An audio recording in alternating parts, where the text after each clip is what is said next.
എം.ടിയുടെ കുഞ്ഞുനാളിൽ അപ്പം മരിച്ചുപോയി. അതുകൊണ്ട് വീട്ടിൽ ദാരിദ്ര്യമായിരുന്നു. അമ്മയാണ് പിന്നെ കുടുംബം നോക്കുന്നത്. അമ്മയെക്കുറിച്ച് എം.ടി എഴുതിയിരിക്കുന്നത് ഇങ്ങനെയാണ്: എൻ്റെ അമ്മ വീട്ടിൽ മൂത്തതായിരുന്നു. അമ്മ കുടുംബത്തിൻ്റെ എല്ലാ ഭാരവും ചുമന്നു.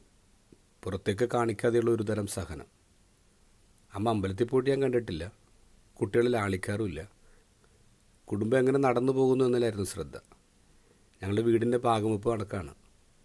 ഞങ്ങൾ 4 ആൺമക്കൾ. എൻ്റെ അമ്മ പറഞ്ഞു 4 അല്ല 5. ചെറിയമ്മക്കൊരു മകളുണ്ട്. ഈ 4 ആൺകുട്ടികൾ എങ്ങനെയെങ്കിലും കഴിഞ്ഞോളും. അവിടെ ഒരു പെണ്ണുണ്ട്.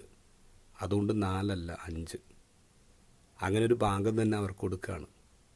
അതായിരുന്നു എൻ്റെ അമ്മ. ഗോസ്പലിൽ ഈശോ പത്രോസിൻ്റെ വീട്ടിലോട്ടാണ് വരുന്നത്. അവിടെ പത്രോസിൻ്റെ അമ്മായിയമ്മയുണ്ട്. അമ്മായിയമ്മ തൽക്കാലത്തേക്ക് വന്നൊരു അതിഥിയല്ല. അമ്മായിയമ്മ പത്രോസിൻ്റെ വീട്ടിൽ താമസിക്കുന്ന ആളാണ്. അതുകൊണ്ട് തന്നെയാണ് സുഖപ്പെട്ട് കഴിഞ്ഞപ്പോൾ ബാക്കി എല്ലാവർക്കും ഒരു ഭക്ഷണം ഉണ്ടാക്കി കൊടുത്തു നമ്മൾ വായിക്കുന്നത്.